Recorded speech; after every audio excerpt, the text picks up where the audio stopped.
Shri Venkateswara gold తాకట్టులో ఉన్న మీ బంగారాన్ని విడిపించి కొనబడును.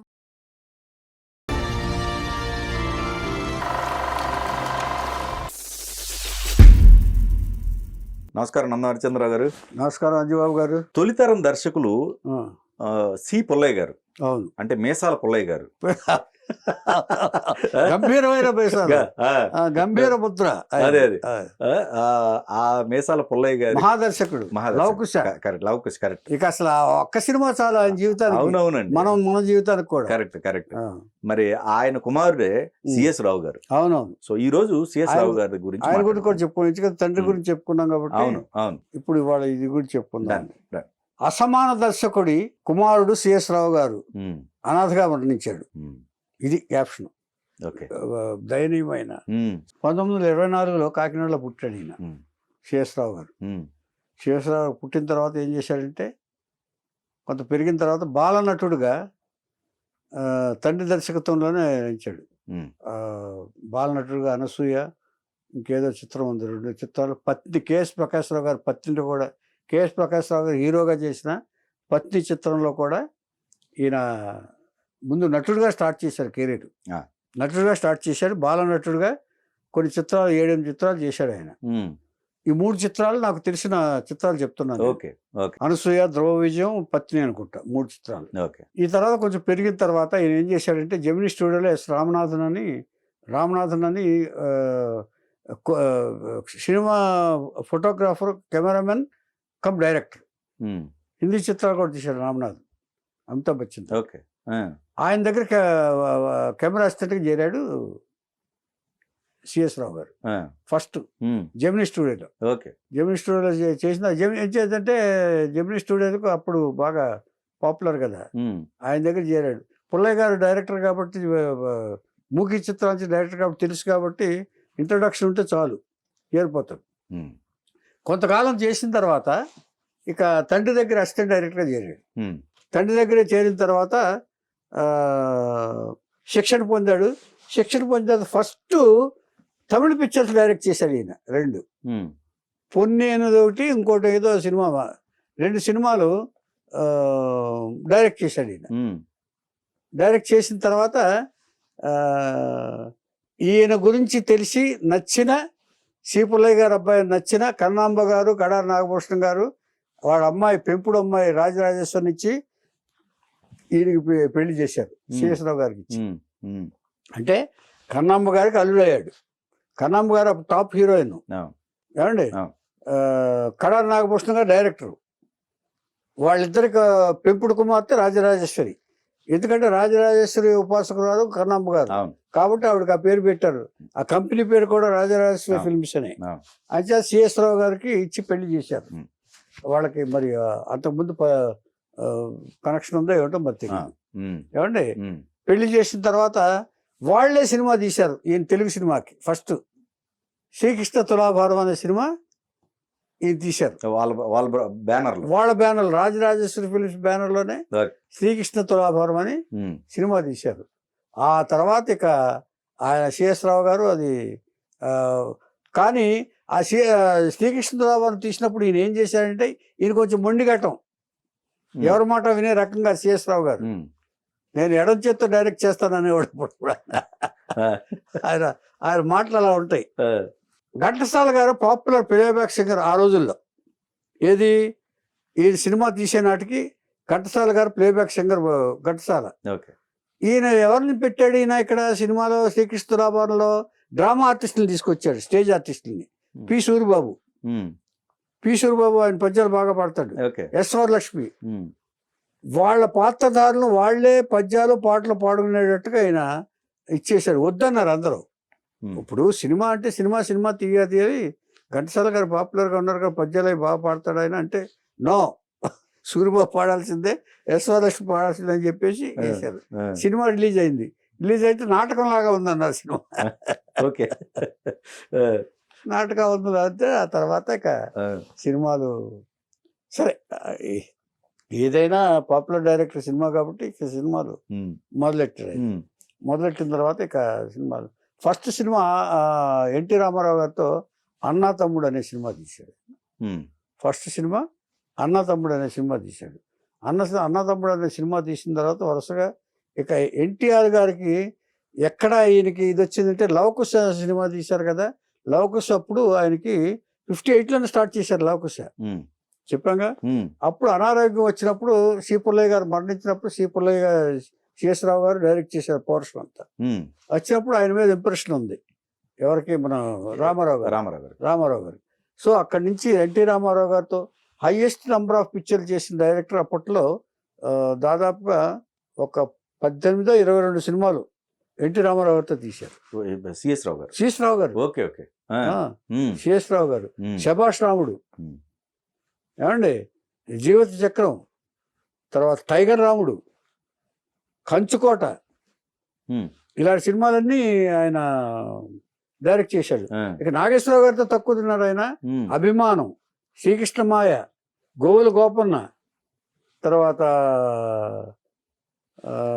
శాంతినివాసం. ఈ శాంతినివాసం అప్పుడే ఈయనకి రాజసులోచన గారితో పరిచయం ఏర్పడింది. వాళ్ళు మాట్లాడుకుంటున్నారు. ఇంకా అప్పటికి కన్నమ్మ గారు అల్లుడు ఈయన శేషరావు గారు, ఏమండి. ఒక 2 బిడ్డలు కూడా పుట్టారు. ఎవరికి, మన కన్నమ్మ గారి కూతురికి శేషరావు గారు వాళ్ళు పెంచుకున్న కూతురు. అదే ఎవరంటే కూతురే, ఒక కూతురు 2 బిడ్డలు పుట్టారు, హ్యాపీగానే ఉన్నారు. ఇప్పుడు ఈ రాజసులోచన గారితో వరుస సినిమాలు చేస్తున్నాడు ఈయన. ఆయన డైరెక్ట్ చేసే సినిమాలని ప్రతి దాంట్లోనూ ఈవిడిని న్యాచురల్గా అంతే కదండి. ఒక ఇదే అయిన తర్వాత కనెక్షన్ వచ్చిన తర్వాత ఇంకా అంతే అట్రాక్షనే అయిన తర్వాత ఇది కన్నమ్మ గారికి తెలిసింది. అప్పటికి 2 బిడ్డలు అంతా అయిపోయింది కదా. కన్నమ్మ గారికి తెలిసిన తర్వాత ఇక అల్లుడు చెప్పించి చూశారు, కుదరలేదు, వినలేదు. వినకపోతే ఆయన మారట్లేదు. వాళ్ళిద్దరూ కలిసి వెళ్ళటం అది చేశారు. ఇక లాభం లేదనుకుంది కన్నాంబ. ఆ రోజుల్లో ఆ ఆలోచన రావడానికి కన్నమ్మ గారి యొక్క మనస్థితి ఎంత ఉందో ఒకసారి మనం ఆలోచించాలి. ఎందుకంటే అంత గొప్ప డెసిషన్ ఎవరు తీసుకోరు, సాధారణంగా ఎవరు తీసుకోరు, ఎవరు విడిచిపెట్టరు. కానీ ఆవిడ ఒక డెసిషన్ తీసుకుంది. రాజసులోచన పిలిచి, సరే మీ ఇద్దరు బాగా ఒకరినొకరు ఇష్టపడుతున్నారు తెలిసింది నాకు, కానీ ఒకటి మాత్రం గుర్తుపెట్టుకో, నువ్వు చేసుకోండి, మీ ఇద్దరు పెళ్లి చేసుకోండి, కానీ నా కూతురు జీవితంలో మాత్రం నీ జీవితం అవ్వకూడదని నేను ఆశిస్తున్నాను, మీ ఇద్దరు పెళ్లి చేసుకోండి అని చెప్పి పంపించేసింది. అప్పుడు విడాకులకు అప్లై చేసి విడాకులకు ఇప్పించేసింది కూతురికి. అయితే ఇంకా కనెక్షన్ వద్దనుకుంది. ఇంచేత ఆవిడ ఉపాసకురాలు కదండి. ఇప్పుడు ఇంచేతంటే చాలా పవిత్రంగా చూస్తారు వివాహ బంధాన్ని. అంచేత అల్లుడు ఎలాగో వింటలేదు. అంచేత ఆవిడ పాయింట్ ఆఫ్ వ్యూలో ఇక ఈ మూర్ఖులకు చెప్పి లాభం లేదు అని అనుకుంది. తన బిడ్డ ఫ్యూచర్ అన్నా జాగ్రత్తగా చూసుకుందాం అని అనుకుంది. తండ్రిలాగా ఈయన కూడా గొప్ప పిక్చర్లు తీసిన దర్శకుడు మరి అలా ఎందుకు చేశాడనేది క్వశ్చన్ మార్కే. ఇంచేతంటే ఒక ఒక పద్ధతైన ఫ్యామిలీ నుంచి వచ్చినవాడు ఈయన. తండ్రి ఒక గొప్ప దర్శకుడు, ఏమండి. అలాంటి ఈయన ఒక పెద్ద నటీమణి, అంటే పాపులర్ నటీమణి కన్నమ్మ గారు లాంటి మహానటీమణి కూతుర్ని చేసుకున్నాడు ఆయన. అంచేత ఆ బంధాన్ని తెంచుకోకూడదు ఈయన, ఒకవేళ వాళ్ళు చెప్పినంత మాత్రాన. కానీ ఈయన ఈజీగా ఈ ఇన్ఫాక్చుయేషన్ లాగా ఏదో కుర్రాళ్ళు వచ్చినట్టు ఆయన ఒక అనుభవజ్ఞుడు, పెద్ద పిక్చర్లు పౌరాణిక చిత్రాలు తీసినవాడు. అక్కడ కూడా ఆవిడకి కూడా ఆవిడ కూడా ఫస్ట్ వదిలేసి వచ్చారు. రాజసులోచన గారు కూడా సెకండ్ మ్యారేజ్. పోనీ ఇదే అంటే ఇన్ఫాక్చుయేషన్ అంటే కాదు. ఇద్దరు అనుభవజ్ఞులే, కరెక్ట్. కానీ ఆవిడ కంటే అవసరం ఉండొచ్చు సార్, ఈయనకేం అవసరం సార్. కరెక్ట్. ఈయన నటీమణిగా పిక్చర్లో హీరోయిన్లుగానే చూడాలి తప్ప నీకు అదర్ సైడ్ ఆలోచించకూడదు. డైరెక్టర్ ఎప్పుడు తండ్రి లాంటి వాడు. కరెక్ట్. ఏమండి, అలాంటి పరిధి దాటిపోయాడు ఆయన. కంచుకోట, ఎన్టీ రామారావు గారు గౌరవించిన దర్శకుడు, బెస్ట్ ఫిల్మ్స్ ఉన్నాయి. కంచుకోట, దేశోద్ధారకుడు, జీవిత చక్రం, నిండు సంసారం, ఇలాంటి సినిమాలు తీశాడండి. ఏమండి, ఇది అయిన తర్వాత ఆయన ఇక పెళ్లి చేసుకున్నారు, రాజసులోచన ఇంట్లో ఉంటున్నారు. వీళ్ళకి కూడా కవలలు పుట్టారు, అమ్మాయిలు, 2 అమ్మాయిలు పుట్టారు. రాజసులోచనకి ఆల్రెడీ ఫస్ట్ పుట్టినవాడు ఫారెన్ వెళ్ళిపోయాడు, ఎక్కడ చదివించేసి ఫారెన్ పంపించేసింది. వీళ్ళకి 2 ఆడపిల్లలు పుట్టారు, కవలలు పుట్టారు. కవలు పుట్టిన తర్వాత ఈయనకి సినిమాలు తగ్గినాయి.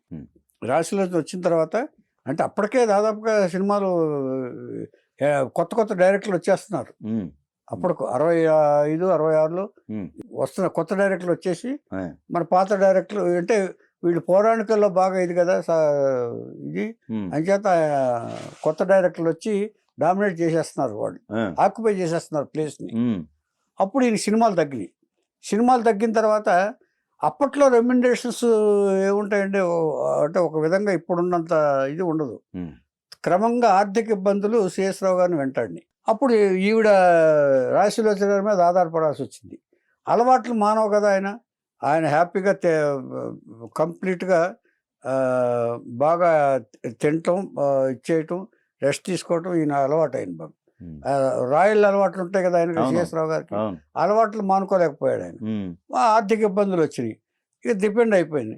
డిపెండ్ అయ్యటమే కాకుండా ఆయనకి రోజు తనకు కావాల్సిన తిండి తినాలని అనుకునేవాడు ఆయన. అది ఈవిడికి ఒక సిచ్యువేషన్లో ఏంటంటే డ్యాన్స్ స్కూల్ పెట్టి, పుష్పాంజలి డ్యాన్స్ స్కూల్ పెట్టి వెజిటేరియన్గా మారిపోయింది. ఈ కంప్లీట్ ఆపోజిట్ సిఎస్ రావు గారు. Okay okay. సో అక్కడి నుంచి ఎప్పుడైతే తగ్గిందోనంటే వీళ్ళ రిలేషన్షిప్స్ ఆర్థిక సంబంధాలే అంత కారణం, వీళ్ళిద్దరి మధ్య డిఫరెన్స్ ఆఫ్ ఒపీనియన్ వచ్చేసింది. అక్కడి నుంచి ఆర్గ్యుమెంట్స్ ఇద్దరి మధ్య విభేదాలు వచ్చేసి ఇక ఆవిడ భరించలేకపోయింది. ఆ తర్వాత సడన్గా ఆయన కాలికి ఏదో ఫైలేరియా అని ఏదో వచ్చింది కొంచెం. ఇక ఆ తర్వాత కంప్లీట్గా విడిపోయారు ఆవిడ. రాశిలోచన గారు భరించలేక ఇక నీకు నాకు సంబంధం లేదని చెప్పి ఆయనతో చెప్పేసింది. రోడ్డు మీద పడిపోయాడు ఆయన. రోడ్డు మీద పడిపోతే ఇక కరెక్ట్ అయిన ఇది లేకుండా కాకుండా ఒక రంగనాథ స్ట్రీట్లో, నాకు తెలిసి రంగనాథ స్ట్రీట్లో ఒక రూమ్లో చిన్న రూమ్లో ఉన్నాడండి ఆయన. ఉన్నప్పుడు ఆర్థికంగా చాలా ఇబ్బందులు పడ్డాడు ఆయన. అప్పుడు వేషాలు కూడా ఇచ్చారు చాలామంది. జేబు దొంగ, మన కోటి రామకృష్ణ, ఇంట్లో వీధిలో కృష్ణయ్య, తర్వాత కోకిల, గీతాకృష్ణ కోకిల, ఇలాంటి సినిమాల్లో యాక్ట్ చేశాడు ఆయన. కొన్ని యాక్ట్ చేసి అట్లా మేనేజ్ చేశాడు ఆయన. మేనేజ్ చేసిన తర్వాత ఇక ఎంతకాలం అని ఉంటాయండి. అప్పుడు వయసు పెరిగిపోయింది, ఇదే అయిపోయింది. ఇలాంటి ఇబ్బందులతోటి ఎవరూ లేకుండా, ఈ జబ్బు వచ్చినప్పుడు ఏమి చూసేవాళ్ళు లేక, ఎవరూ లేకుండా అనాథగా 2004లో ఆయన మరణించారు. శేషరావు గారికి ఎవరో ఇవ్వలేదండి. ఇప్పుడు ఇచ్చేదంటే ఎవరన్నా వేషాలు ఇచ్చారు. మా గురువుగారు కూడా ఇచ్చారు ఆయన. మా గురువుగారు నియంత అనే సినిమాలో వేషం ఇచ్చారు ఆయన. ఒక 2-3 సినిమాల్లో శేషరావు గారి పరిస్థితి తెలుసుకుని గురువుగారు వేషాలు ఇచ్చారు. ఒక రకంగా ఇది చూస్తుంటే ఒక సక్సెస్ఫుల్ లైఫ్ లీడ్ చేసిన వీళ్ళు అంటే మహానుభావులు ఎప్పుడైతే కెరీర్ ఏమండి ఒక్కటండి, ఒక్క తప్పుడు అడుగు వేస్తే అవును అంటే మనం సాధించుకున్న పేరు, కీర్తి, గొప్ప కీర్తి కానీ, ఫైనాన్షియల్ డబ్బులు కానీ మొత్తం పత్రం అవుతాయని కారణం వీళ్ళందరి జీవితాలు. కరెక్ట్. అంచేత ఎంత జాగ్రత్తగా ఉండాలో, ఎంత జాగ్రత్తగా, ఎంత డిసిప్లైన్డ్గా లైఫ్ లీడ్ చేయాలని దానికి రామారావు గారు గుమ్మడి గారికి ఇదివరకు గుమ్మడి గారికి చెప్పుకున్నప్పుడు ఆర్థికంగా ఎలా లీడ్ చేయాలో గుమ్మడి గారికి ఆయన చెప్పాడు మార్గం. నేను నెలకు 1000 రూపాయలు సంపాదిస్తూ 75 రూపాయలే ఖర్చు పెట్టుకుంటున్నాను అని చెప్పి రామారావు గారు చెప్పారు. అంటే ఆర్థిక క్రమశిక్షణ. అలాగే నాగేశ్వరరావు గారు వ్యసనాలకు ఇది లోను కాకూడదండి. అంచేత మన జీవితం, మన ఫ్యామిలీ ఎవరి కోసం చేస్తున్నాం, మన ఫ్యామిలీ ఇంపార్టెంట్ మనకి అని ఆ ఫ్యామిలీకి గౌరవం ఇచ్చిన వాళ్ళందరూ బాగున్నారండి. నటీనటులు శోభన్ బాబు గారు ఫైనాన్షియల్ డిసిప్లిన్ ఆయన ఎంతండి, ఆయన ఎంతో మందికి ఆదర్శవంతం అయ్యాడు. మీరు వీళ్ళ తరంలో అంత ఆలోచన రాలేదు సార్ వాళ్ళకి. మనకేం పర్వాలేదు అంటే ఇప్పుడు ఒక సినిమా సక్సెస్ అవుతుంది సార్. సినిమా రంగం అనేది ఒక టెంపరీ అండి, టెంపరీ లైఫ్ అది. సినిమా సక్సెస్ ఉన్నప్పుడు ఉంటాం, సక్సెస్ లేనప్పుడు పంపించేస్తారు మనల్ని ఎవరు గుర్తించరు, మన ఇంటికి కూడా మొహం కూడా చూడరు. కరెక్ట్. అది ఇప్పుడు తరం గ్రహించారు తప్ప అప్పటి వాళ్ళు గ్రహించలేదండి. మనకేంటిలే, మనం ఇన్ని సినిమాలు చేశాను, నేను గొప్ప సినిమాలు రామారావు గారితో ఇన్ని చేశానని ఆయన అనుకున్నాడు. అంచేత రాశిలోచన అనుకుంది. ఒక ఇదైపోయిన తర్వాత ఇక వాళ్ళు ఒకళ్ళు అంటే ఒక 12 సంవత్సరాలు 10 సంవత్సరాలు ఒక రిలేషన్షిప్ కోసం పెళ్లిళ్ళు చేసుకోక్కర్లేదండి, ఫ్యామిలీలు వదిలేసి. ఆ టెంపరీ రిలేషన్షిప్ వీళ్ళది అయింది కదా, మ్యారేజ్ అంటే పెర్మనెంట్. అవును అవును అవును. ఇద్దరు తప్పు చేశారు. విషయం ఇద్దరు తప్పు ఏంటంటే, చేశారు, ఒకళ్ళు తప్పు కాదు, ఒకళ్ళు తప్పు కాదు. కరెక్ట్. పోనీ ఆడదన్నా ఓపికగా ఉందంటే ఉందా? ఆవిడ లేదు, ఆవిడ లేదు. అయితే చెప్పుకోవడానికి కూడా ఏమీ లేదు వాళ్ళకి. ఇప్పుడు ఇలాగ నేను ఇచ్చాను నా భర్త, ఇప్పుడు అంజలీదేవి గారు ఉన్నారండి, ఆవిడ రెండో ఒకసారి పెళ్ళైన వాడినే పెళ్లి చేసుకుంది. అదొక అదొక తనని పైకి తీసుకొచ్చారన్న కృతజ్ఞత ఏదో వాళ్ళు పెళ్లి చేసుకున్నారు. పెళ్లి చేసుకుని వాళ్ళిద్దరు కలిసి డెవలప్ చేసుకున్నారు సినిమా కెరీర్ని. అలా ఉందా? అదే లేదు. రైట్. అంచేత ఇప్పుడు వీళ్ళందరి జీవితాలు చూస్తే ఏంటంటే, అంటే ఇప్పుడు వాళ్ళు చాలా జాగ్రత్త పడుతున్నారు అనుకోండి. అంచేత అలాంటి రిలేషన్షిప్స్కి వాల్యూ ఇవ్వకుండా ఉంటే ఎవరైనా, అంటే అది సినిమా వాళ్ళకే కాదండి, మనకైనా అంతే. ఎవరికి అదే అదే రైట్. మనకైనా మనం ఒక కుటుంబం మనకు ఏర్పడినప్పుడు ఆ కుటుంబాన్ని గౌరవించాలి. రైట్. ఆ కుటుంబాన్ని గౌరవించి మన జీవితాన్ని మనం చేస్తే, మన పిల్లల కోసం అంకితం చేస్తే అది ఆ సంసారం సక్రమంగా సాగుతుందని ఉద్దేశం.